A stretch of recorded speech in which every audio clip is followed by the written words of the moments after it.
আমাদের নতুন যোদ্ধা একটা তরুণ তরুণী এখন মোবাইল নিয়ে নাড়াচাড়া করে। যখন বলে যে তোমার প্রফেসর আসতেছে, তোমার বাবা আসতেছে, ও বলে কি আমি ওনাকে না দেখার ভান করে থাকি। এই যে নৈতিক অবক্ষয় ঘটছে, সেটাকে কিভাবে উন্নয়ন করতে পারি? আমাদের নতুন প্রজন্মকে কিভাবে সিনিয়রদেরকে সম্মান করতে শেখাতে পারি?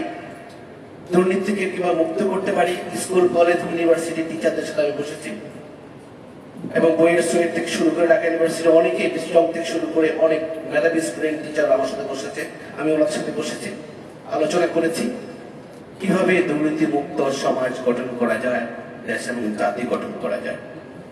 আমি মনে করি আমি আমাকে পরিবর্তন করব, আপনি আপনাকে পরিবর্তন করবেন, তাহলে দেশ এবং জাতি পরিবর্তন হবে। আমি বিশ্বাস করি লাঠির বাড়ি দিয়ে কখনো সমাজ পরিবর্তন করা সম্ভব নয়। আমি বিশ্বাস করি, জানি না আপনি কি বলবেন।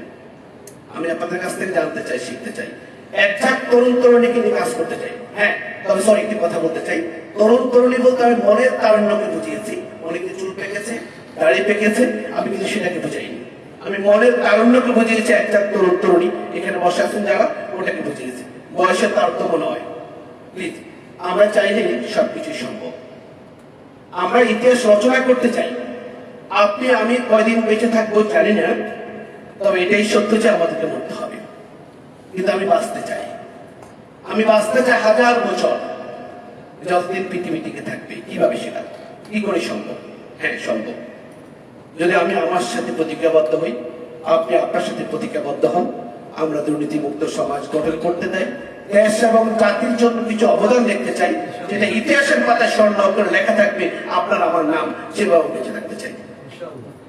আমি কিন্তু দুই ঠোঁটে আপনি আমাকে ভালোবাসবেন, আমাকে ওইরকম ভালোবাসা আমার কোনো প্রয়োজন নেই। যে ভালোবাসাটা আমার জন্য হৃদয় থেকে আসবে, যেটা জাতি এবং দেশ গুনগুন করে বলবে, এই যে একজাক তরুণ তরুণীরা দুর্নীতি প্রতিরোধ ফাউন্ডেশন বাংলার অঘোষিত 22 কোটি মানুষ, ঘোষিত 18 কোটি মানুষের জন্য কাজ করে। আমি কোনো ব্যক্তির নয়, আমি কোনো দলের নয়, আমি আপনাদের সবাই ভালোবাসায় বই বাঁচতে চাই। দুর্নীতি প্রতিরোধটাকে আমরা এগিয়ে নিয়ে যেতে চাই, দুর্নীতিমুক্ত সমাজ গঠন করতে চাই। কোন সেক্টরে দুর্নীতি নেই, কোথায় নেই, তাহলে এটা কি করতে পারি? আমার একার পক্ষে কিন্তু একদম সম্ভব নয় দুর্নীতি মুক্ত করা।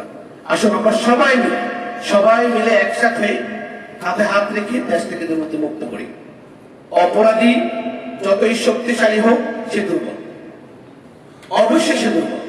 তবে হ্যাঁ, আপনি যদি একা যান তাহলে কি করবেন? কখন সেটা আসতে হবে, না হলে ওই শক্তির কাছে আপনাকে দৌড়াই খেয়ে আসতে হবে। তবে বিশ্বাস করি সঙ্গ